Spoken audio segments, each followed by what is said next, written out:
Doctor صاحب سوال یہ پوچھا گیا ہے کہ ہر نماز کے اذکار کر لینے کے بعد اپنے ہاتھوں پر پھونک مارنا اور پھر اپنے جسم پر پھیرنا، کیا ایسا عمل درست ہے؟ الحمدللہ والصلاة والسلام علی رسول اللہ، اما بعد۔ ہر فرض نماز کے بعد اذکار کا اہتمام کرنا چاہیے۔ نبی علیہ الصلوۃ والسلام ہر فرض نماز کے بعد اذکار کا اہتمام کرتے تھے۔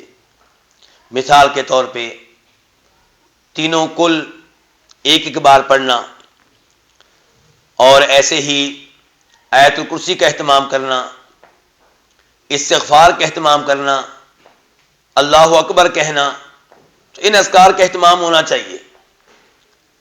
لیکن ان اذکار کے بعد اپنے ہاتھوں پہ پھونک مارنا اور پھر پورے جسم پہ پھیرنا، تو یہ چیز نبی علیہ الصلوۃ والسلام سے ثابت نہیں ہے، اس سے گریز کیا جائے۔